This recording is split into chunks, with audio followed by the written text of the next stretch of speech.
to say that I am gonna whisper this one. I'm gonna go back and forth between whispering and soft-spoken.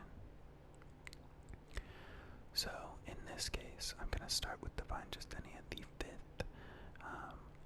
The last video was a little bit of a short one. I was testing out my new technology to see if I could get this all back together. So I had a bit of a time trying to even get that video out, but this one should be the full length that I usually do, and hopefully we'll get through quite a bit of this codex. So,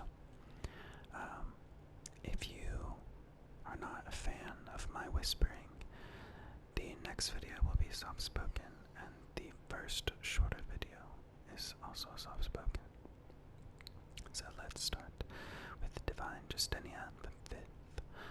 Formerly the Reverend Mother Dorothea of Orlais, Divine Justinia the 5th rose to power after the death of Divine Beatrix III in the year 934 of the Dragon Age. Little is known of Dorothea's background before she joined the Chantry as an initiate, but she proved to be a liberal and daring thinker, willing to take a former bard and lay sister Liliana as a close advisor. And strong devotion to her own agenda and rumored support of the Mage Rebellion earned her no small dislike from the powerful priests long used to the controlling access to the divine. Oh, my bad. In the year 940 of the Dragon Age, Divine Justinia called a summit, intending to negotiate a truce between the Mage Rebellion and the Templars splintered from the Chantry. The Divine Conclave was held at the Temple of Sacred Ashes, the most holy place in Thedas. Before a resolution could be reached, a cataclysmic explosion destroyed the conclave, consumed the temple, rent the sky, and shattered the world's hope for peace.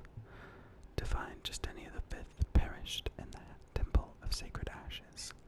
The Chantries flounders, leaderless in the wake of her death, and its fate grows increasingly uncertain.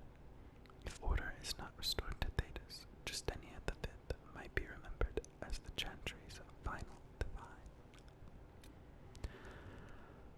Dorian Pavis, the only child and heir presumptive to the senatorial seat of Magister Howard Pavis.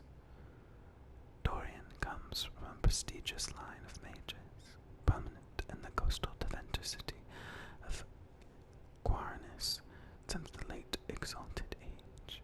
At that time, the Imperium was recovering from a failed Exalted March, and the Fourth Blight, Gideon Pavius, arose as a voice of reason within the Magisterium. His bloc of allies convinced the Imperium not to descend upon the weakened South, to extend a hand of reconciliation to those who had once sought their destruction. That House Pavis remained standing even after Magister Gideon was tried for treason is a testament to the power he built, and, as Dorian himself would claim, an excellent example of how internecine, sorry if I pronounced that wrong, politics in Deventer can bring low even the brightest star, a lesson he says one should never forget. Dorian and the last few years. Amatis. Oh, I romanced Dorian in this playthrough. Amatis, I greatly enjoyed your last letter, as did the servants who stole it from my room and read it aloud to the kitchen staff. That small scandal was the only bright spot in the whole month. Menrathis is utterly and completely dull without you. Maevaris and I have been meeting with our fledgling Lucerni party, a dozen junior magisters with a burning hatred for the corruption of the Imperium, and little idea how to change it beyond shouting incoherently. It's going to require a lot of work from May and me to turn them into shrewd magisterium politicians. Don't laugh. I know you're too tangled up in Inquisition business to get away, but we must find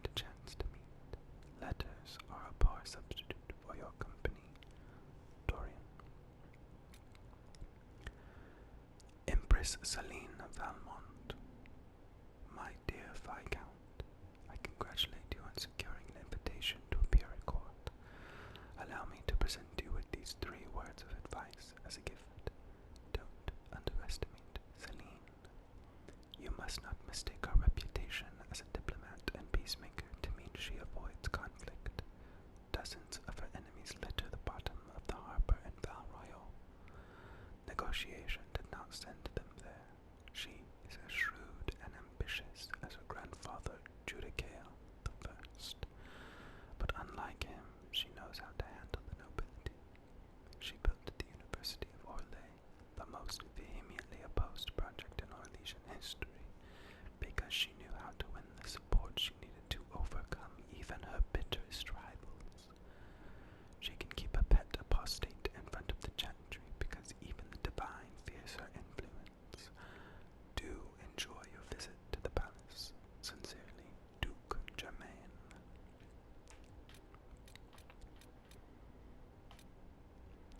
Grand Duchess Floriane de Chalon.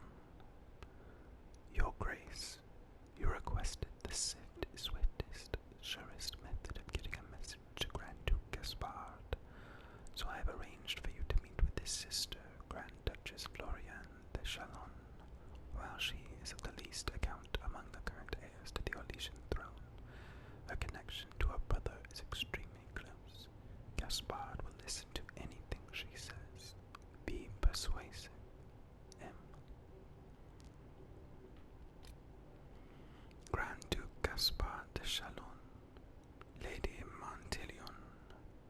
I can offer no apology for my nephew's behavior the other night. Gaspard has never betrayed any interest in following my advice.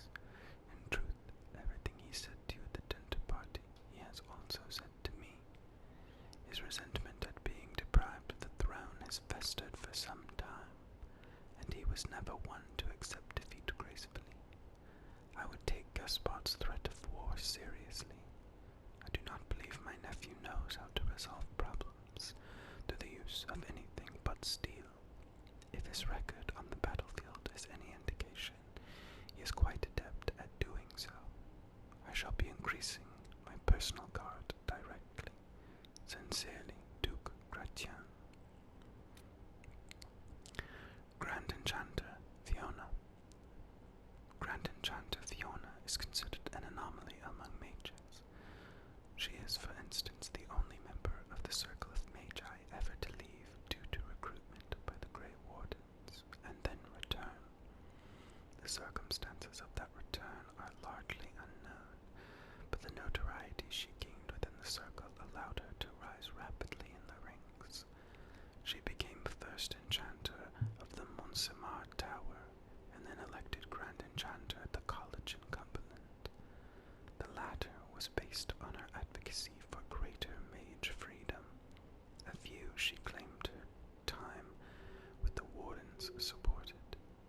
Urging for a vote on the matter led to the College of Enchanters' dissolution in 940 Dragon, and then when a vote was attempted secretly, to Lord Seeker Lambert of the Seekers of Truth, arresting Fiona and her fellow enchanters. Following their flight to the ruin of Andoral's Reach, the escaped mages held, and passed a final vote on the Circle of Magi's independence. This began the Mage Rebellion. While Fiona no longer holds the official position of Grand Enchanter, most mages still consider her an integral part of the rebellion's leadership. Hero of Ferelden. The Hero of Ferelden belonged to the Circle of Magi in Ferelden, residing in the tower at Lake Gallenad for most of his life.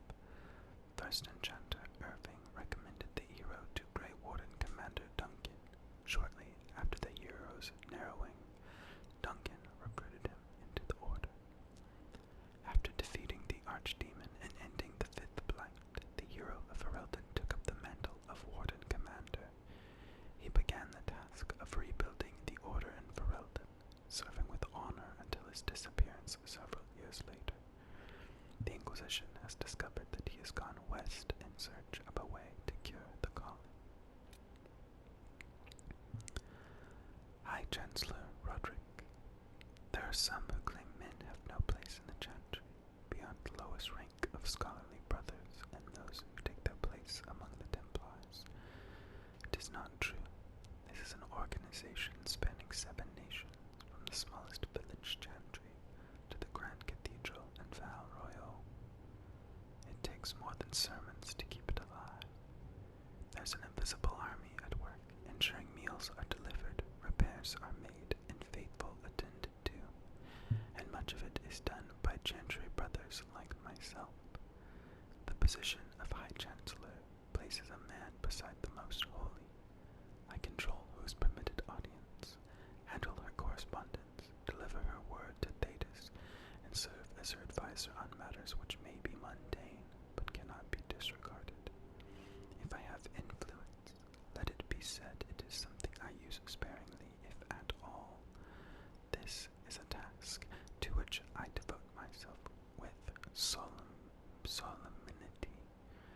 I and my fellows bear a burden so that others are free to guide the spirits of Thetis unencumbered. Excerpt from a letter by High Chancellor Roderick Assignon, 938 Dragon. Iron Bull, M, my dear friend, I completely understand the difficulty you face to have such well-equipped bandits attack your family's caravans so regularly, and with such exquisite knowledge of your shipping schedules is indeed highly unfortunate. There is no shame at all in finding your household guards wanting in such trying circumstances. To answer your question, when faced with my own troubles last year, I employed the Bull's Chargers.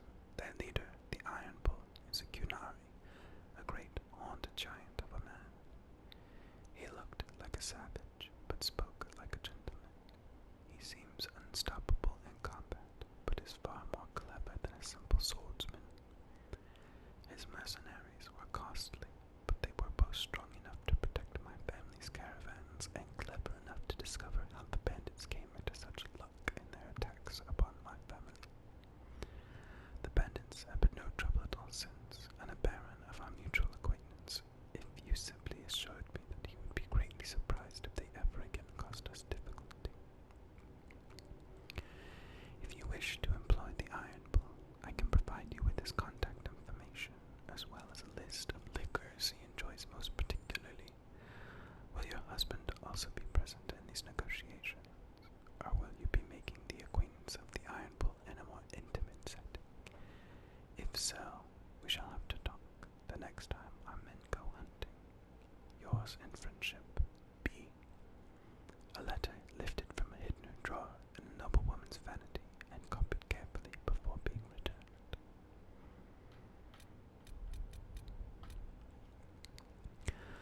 Iron Bull in the last few years. Thank you for sending the Chargers to assist in dealing with the demons attacking Montfort. Their assistance was most appreciated, and many lives were saved. The Iron Bull and his Chargers have prevented another civil war from sweeping across Orlais with the efforts in Perendale. The Iron Bull in particular defeated the would-be usurper in combat. We must protest the actions of the Bull's Chargers in Southreach, while the presence of demons and Templars corrupted by red lyrium is undisputed. The necessity of your dwarven miner collapsing the better part of a mountain on the enemy forces was hardly necessary. The Bull's Chargers were of great assistance in driving back the demons that attacked the shores of Lake Calenhat. The elf who calls herself Dalish was particularly helpful, and I look forward to her promised explanation of how Dalish archery techniques can create walls of ice or dispel magical barriers. Excerpts from letters of thanks relating to the activities undertaken by Bull's Chargers over the past 2 years. Josephine Montelier. Josephine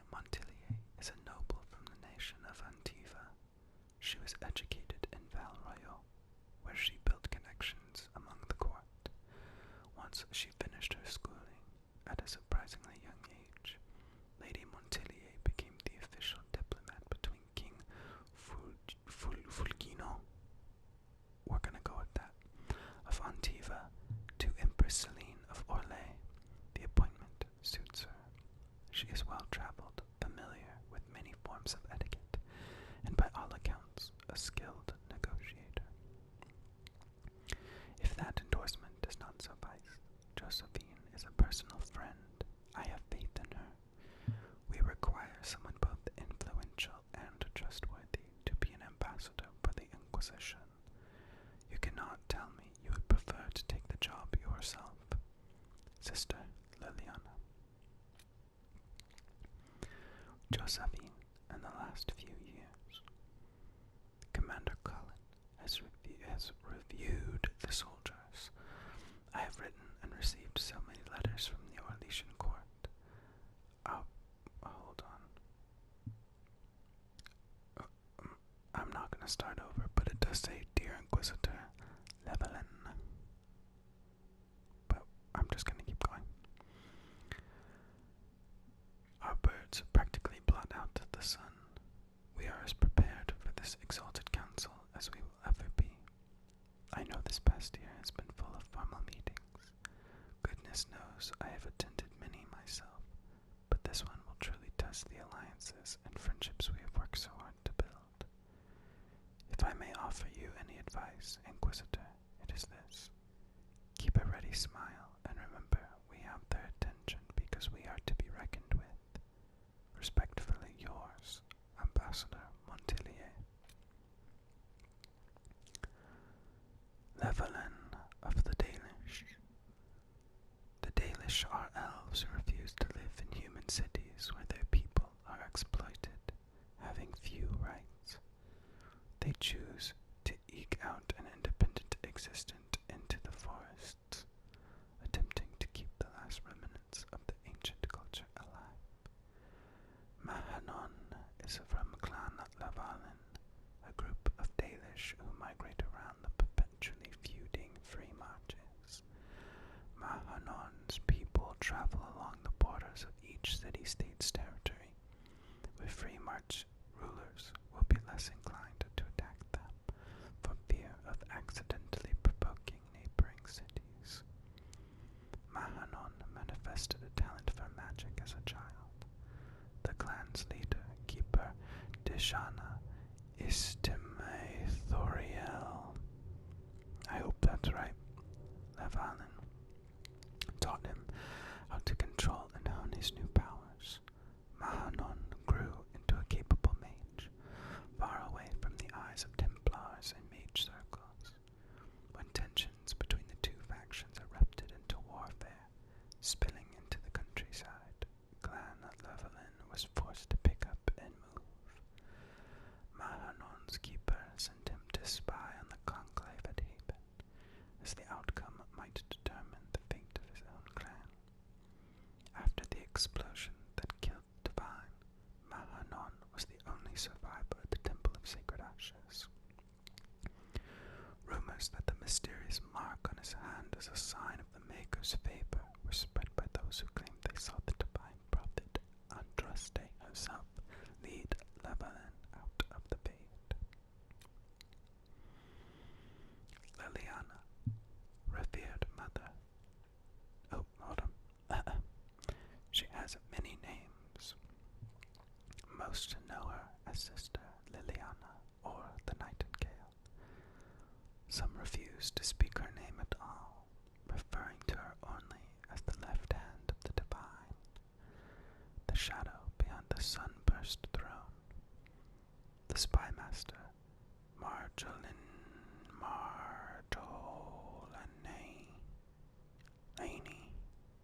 Marjolaine,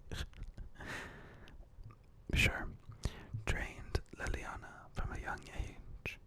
For years, Liliana was Marjolaine, the instrument in the great game of Orlais, while Liliana was devoted to Marjolaine. The reverse was not true. Marjolaine betrayed Liliana and almost succeeded in killing her. Liliana survived the betrayal thanks to revered mother Dorothea. Following this betrayal, Liliana spent several years in a cloister in Ferelden, hiding from her past. Inspired by Reverend Mother Dorothea, herself to her faith, discovering peace and a simple life of devotion. But when the fifth blind began, she received what she believed a vision from the Maker. This prompted her to leave her sanctuary, taking up arms against the Darkspawn. Several years after the defeat of the Archdemon, Liliana received a summons from Dorothea, now divine Justinia V. She returned to Orlais to become an agent of the Sunburst throne. Justinia perished in the explosion that destroyed the Divine Conclave, and Liliana became a founding member and spymaster of the new Inquisition. After the defeat of Corypheus and the sealing of the breach, the Gentry chose Liliana to be the new Divine Victoria, as she will be named, will oversee the birth of a new Gentry, one that she hopes will unite all the peoples of Thedas. So yes, in this playthrough I didn't really pick, but I guess I led the story to picking Liliana as the Divine. Liliana, in the last few years. Inquisitor, thank you so much for your kind inquiries. I am doing very well, although I have been quite busy. Selecting new staff for my apartments at the Grand Cathedral has taken me so much longer than expected. And if you wouldn't mind, I would like to borrow Scout Harding for a few weeks to help me find more nugs.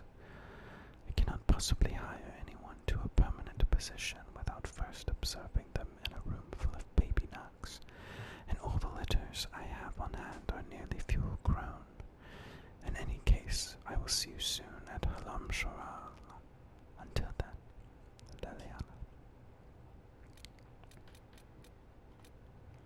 Lieutenant Wren. Scribed notes between Lieutenant Wren and Legionnaire Bernard.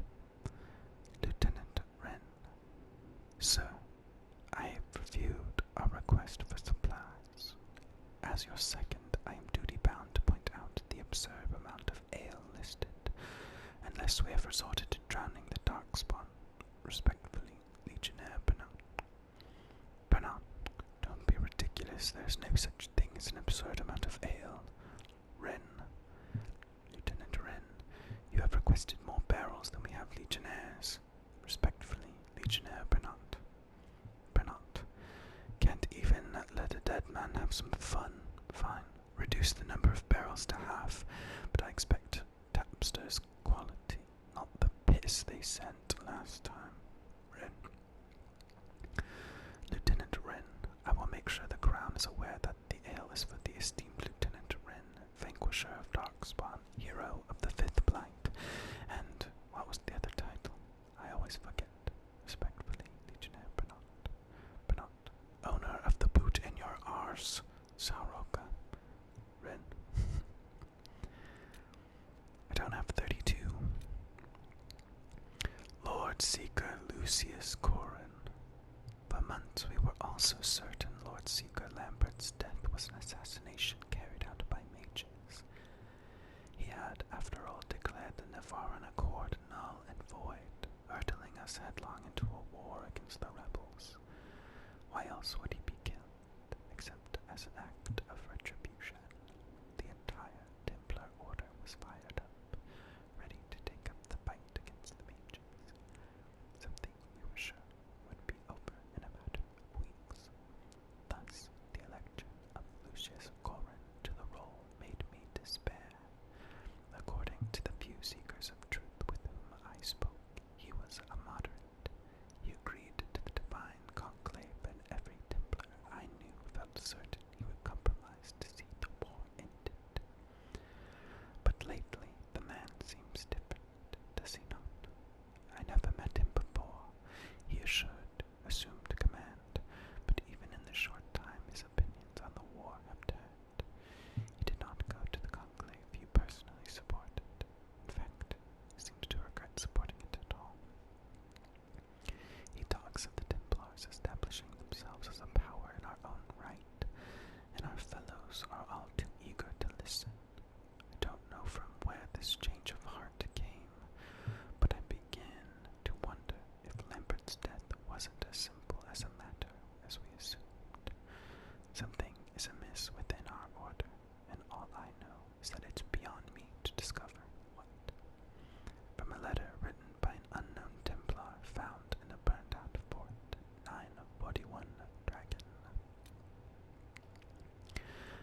Magister Aramond, my dearest Demetrius, I hope this letter finds you recovered from those ghastly meetings about road repair or import taxes, or whatever terribly important work has consumed your time. I applaud your patriotic efforts to maintain the Imperium's infrastructure, while the horned beasts to the north wage bloody war upon us. I have asked before, but you are my closest friend, and now that you've seen the stirrings of our work, I hoped you might reconsider. You cannot think your talents adequately spent on road work. Metri, you come from the blood of the dreamers. My master will restore the Imperium to a greatness it has not seen since our ancestors walked in the Golden City. He will rule not just a nation, but the world. Those who show loyalty now stand to reap the benefits when all the world kneels to the Venatori. Perhaps you are more comfortable with roads. When my master returns to Venter to a glory it deserves, you will be pleased to find the nation well paved. Consider well, my friend, Magister Livius Aramond of Ferentium. Magister Garion Alexius. Lord and ladies of the Magisterium, before we vote on the budget for this latest measure against the Kunari, I would ask that we take a moment to consider the state of our institutions of higher learning. The circle of Minrathis is more than 10,000 years old. Daranus, the dreamer himself, was born within those walls. It continues to be a source of wisdom and guidance for the best and brightest of the Imperium's youth, yet it falls into disrepair. Magister Aurorius has made her case several times for increased funding to the circles, and as yet her appeals have gone unanswered. Magister Viren has spoken at length on the threat of the Oxmen in the north. Gross, a tide of brutality that we alone hold back. Let me add this. How shall we defeat the Kunari? How have we held back their advance all these long years without support from the other nations of Thedas? As you know the answer, magic. It is our magic that holds the beasts at bay, and through the ingenuity of our magic, we will drive them from our shores forever. My friends and colleagues, this is the battle we prepare our apprentices, sons and daughters to face. They need the resources to discover new magic, new techniques that can lead us in advance in this endless war. They cannot do this while roofs crumble over their heads. Repair the circles. Let the Imperium's future be more than slow decline to the marching steps of legions. An address by Magister Alexius to the Magisterium, taken from the official minutes in 939 Dragon. Morrigan. Monsieur, I too am concerned about this new advisor to the Imperial Court. If Celine is truly curious about magic, why not turn to Madame de Fer with her questions? Why seek out this dark-haired apostate from Ferelden? Why bring the woman here? After a great deal of surveillance, I can reassure you somewhat. I do not believe this Morgan has our Empress ensorcelled. Don't like that word. There is no way to be certain, of course, but the witch and Celine argue often. If Morrigan tells Celine something unpleasant, she will avoid the witch for months before curiosity draws her back. Morrigan has an interest in ancient things, magic, from a time beyond before the Chantry even existed, and it is this pursuit that intrigues Celine. Morrigan can answer questions that Madame de Fer either could not or would not. Whether any pertain to blood magic or other forbidden things, that I can only suspect. 3 of my spies disappeared after attempting to breach the spell protecting this woman's laboratory in the depths of this palace. I would raise a fuss, but then my efforts would be revealed, even though I doubt I am alone.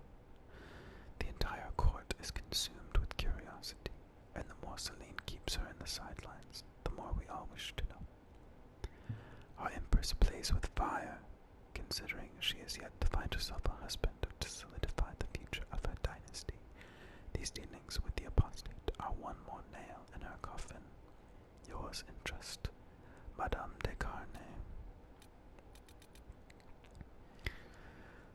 Professor Frederick of Sorrent. Anton, if anyone alive can answer your questions about the social habits of the greater Vemark wyvern, it is Frederick of Sorrent, professor of draconology at the University of Orlais.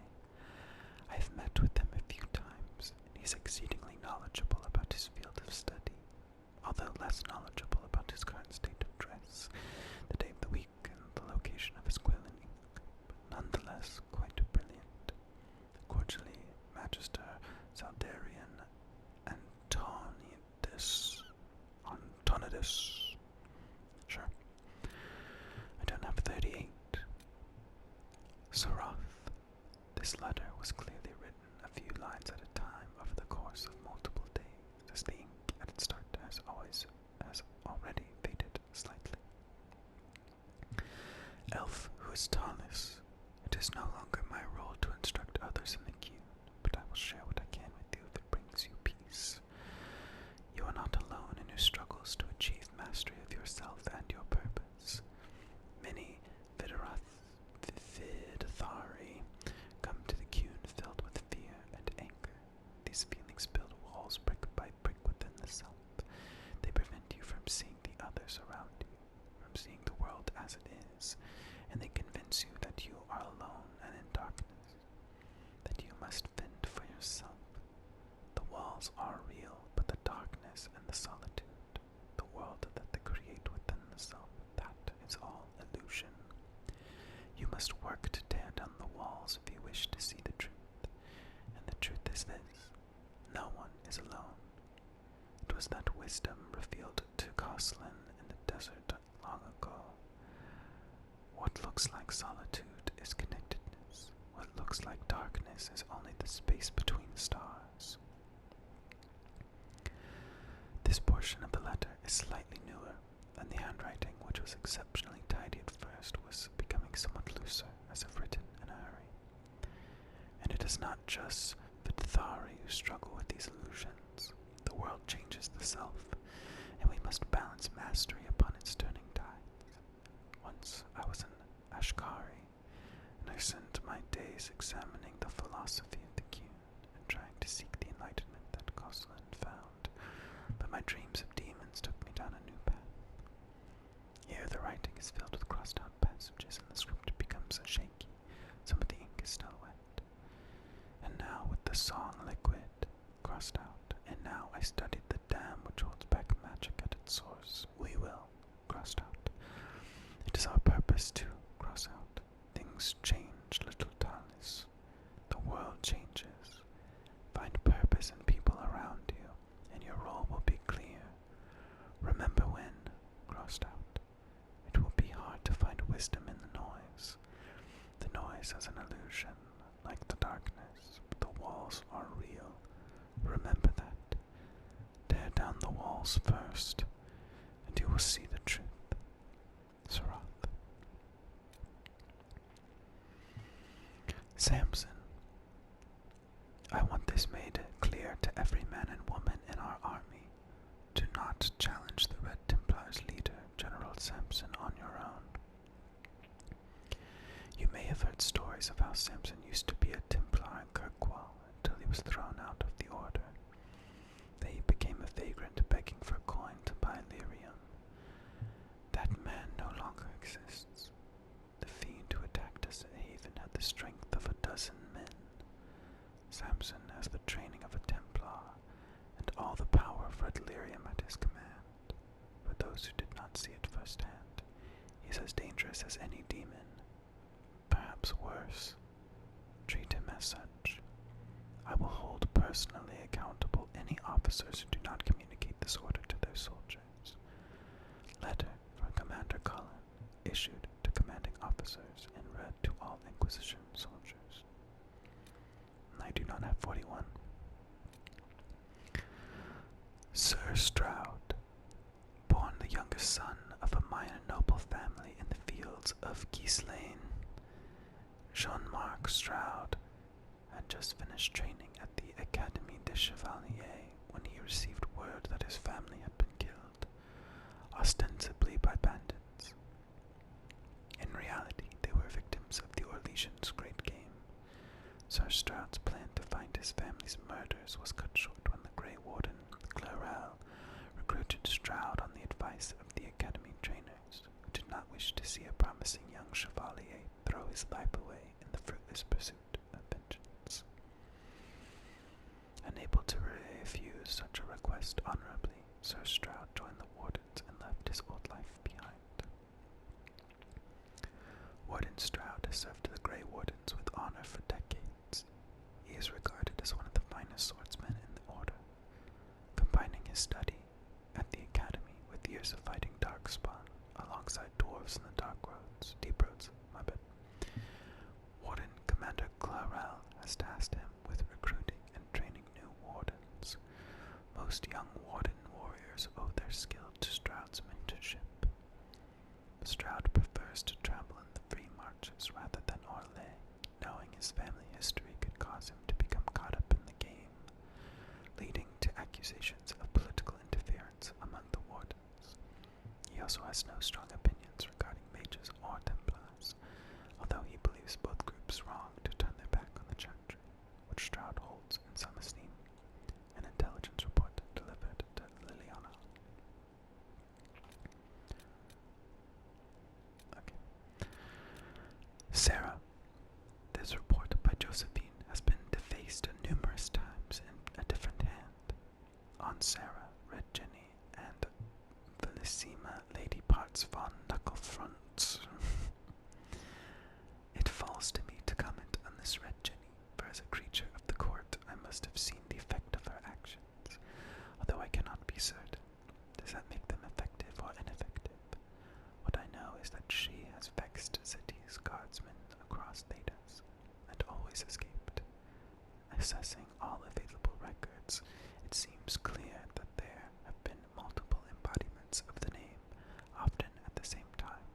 The limitations of communication are such that this is impossible to verify in the moment. A crude drawing of a guard with her breeches at her ankles.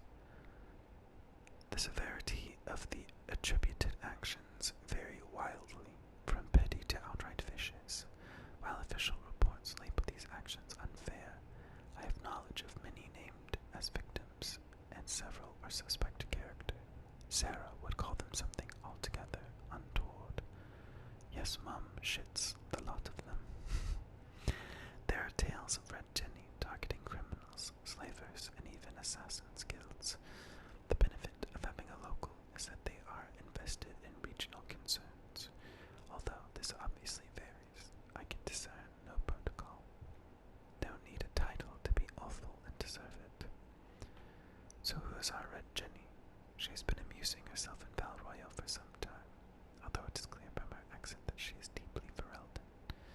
She met with outright laughter my inquiry as to whether she had any special elfin concerns that I could address. I have conferred with Liliana about the danger of this group, and our estimation is that this incarnation of Red Jenny is at least a good distraction. Oh, the scary one cares. Addendum. Dinnerum. Sarah's claim to have lived in Dinnerum cannot be verified, but seems likely. The alienage there was neither stable nor secure. Many residents of the city fled the region following the blight. Given her nature, Val Royale would have seemed rife with targets. Dinnerum has more than its share of suspect nobility, but most were rallied against a common enemy thanks to the efforts of the hero of Ferelden. Forced to, more like shits and double shits. Shaper Valta, my daughter, I regretted the way we parted from the moment you left Orzamal. The words I spoke shamed the ancestors and our home. Your mother still won't speak to me. Yesterday, I passed by a funeral for a legionnaire. I looked in as they tattooed her face. The weight of those inks seemed heavy. In moments, she aged 20 years. I know you are not a part of the Legion, but sometimes it feels like I've lost my daughter all the same.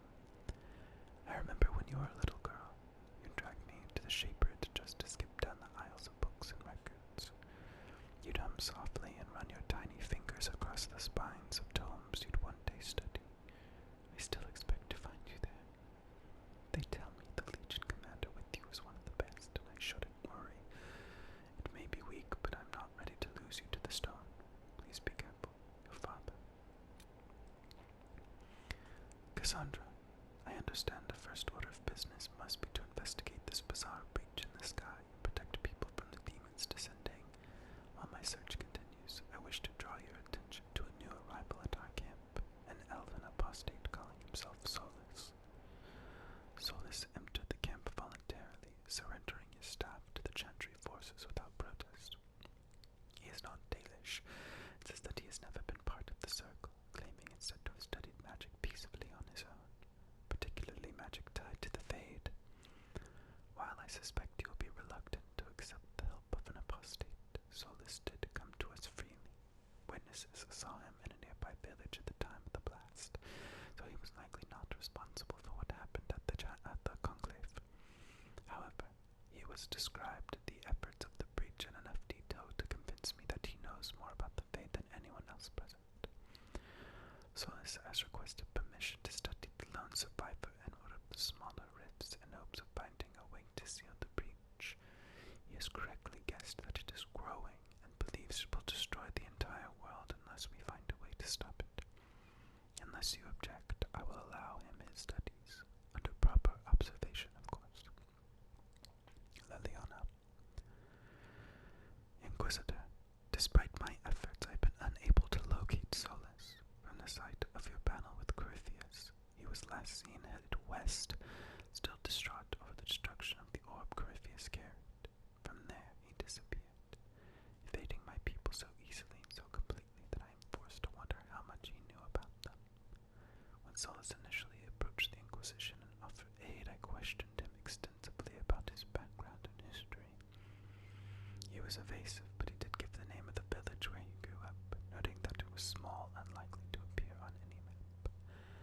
I hate loose ends, so I kept a few of my agents searching to verify his story. They recently located the village, or what remains of it. It is a ruin, as it has been for centuries. Its name preserved only in degraded form and agent of intermysteries. Whoever Solus truly is, wherever he came from, he has deceived us from the very start. I apologize for not investigating this more thoroughly while Solus was here. He was clearly helping us, and other matters were of greater urgency, but it was an oversight nonetheless, given how little he shared with us. It is not clear what his plans are, if any, but I will continue to search. I don't have 46 or 47. The Champion of Kirkwall. I've heard the name Hawk on several lips this week. Many of us blame the Champion for the events in Kirkwall, which sparked a war and hurled all of Thedas into chaos. But we can't truly fault Hawk for what he did. Here was a poor refugee from Ferelden who came to the pre-marches fleeing the Blight. Coming from a family of apostates, Hawk must have spent his life hiding from Templars, hearing about the abuses to which mages under the care of the Circle were subjected. Make no mistake, there were abuses. We will never find a peaceful solution to this conflict until we admit that we were partially responsible. Imagine how it must have been for Hawk when he rose to prominence for his role in ending the Kunari threat of 934. From refugee to Champion of Kirkwall, Hawk's position gave him power and influence. Nothing could touch him. But although the Champion of Kirkwall walked free, there were mages in the gallows who did not. The thought must have rankled. What the fuck does that mean? I'm gonna look that up later. Are the Champion's actions during the Mage Uprising so hard to understand, given all I have said? Following the destruction of the Chantry, Knight Commander Meredith invoked with the right of annulment and called for the execution of every mage in Kirkwall. It was not right. Another injustice added to an already lengthy list. Hawk knew it and stood against her. He put himself between the Templars and the mages they sought to destroy, and became a legend, even though he later disappeared, fleeing Kirkwall and the Chantry's justice. For what happened in Kirkwall that day changed Thedas forever. By defying Meredith and our order, Hawk became a beacon for the Mage Rebellion that gave the mages hope, rallied them. They fought back in here and now stand on the eve of the Divine Conclave, seeking peace before the rebellion destroys us all.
last few years.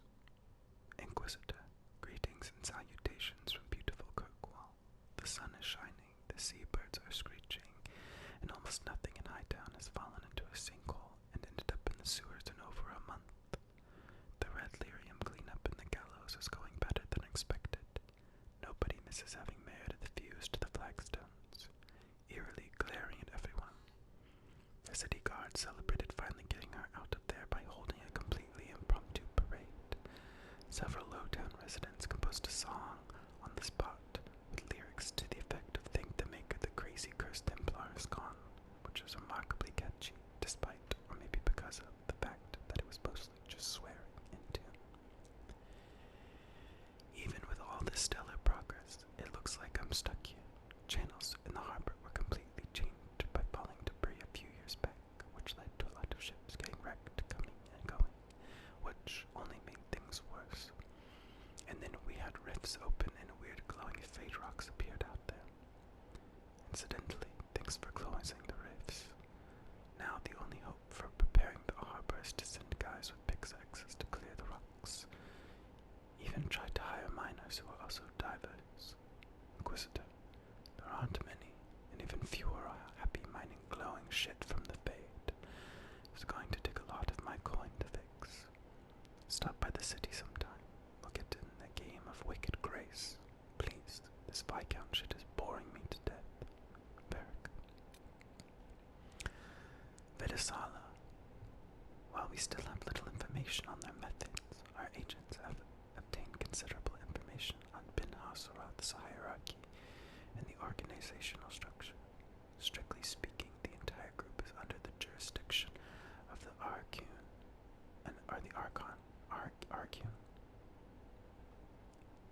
it's fine, and would therefore be considered priests.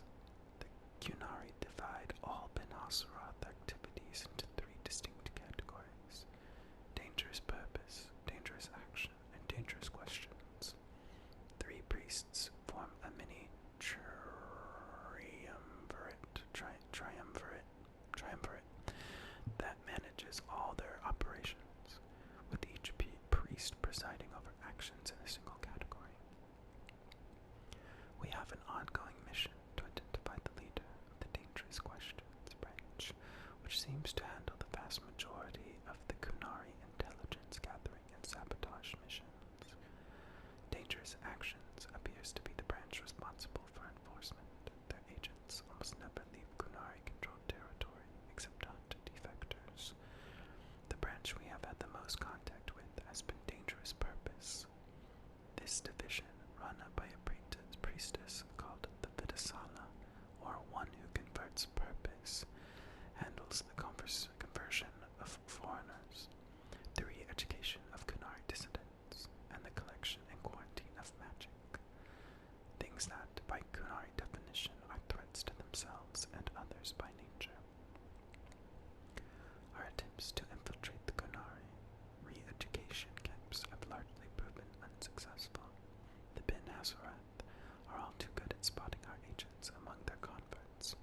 Most spies are sent away with a patronizing remark, and a few who have been admitted to one of their Vidafluk facilities have never reported back. We will instead redouble our efforts to locate and infiltrate one of their Darvarad magical quarantine sites. Charter. Vivienne, in the last few years. Inquisitor. I fear I shall have no opportunity to meet with you prior to the Exalted Council in Alam Sharal. The colleges and fraternities of enchanters are holding yet another round of elections in a few months, and I must be present to organize everything, or the Equitarians and the Lucrosians will inevitably get drawn into the most passive-aggressive arguments over the number of ballot boxes and the arrangements of voting cards you can possibly imagine. On the last two occasions when I could not be spared from my duties at the Imperial Court, the isolationists sealed themselves inside the debating area with ice walls in protest over some insult from a libertarian senior enchanter from Cumberland. I must, of course, convey the continuing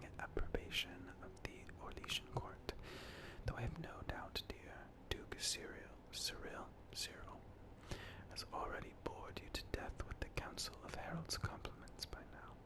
Cordially, Vivian. Vivian, Madame de Fer. Magic is dangerous, just as fire is dangerous. Anyone who forgets this truth gets burned. An assiduous and talented scholar, Vivian rose rapidly through the ranks of Montsemart's circle.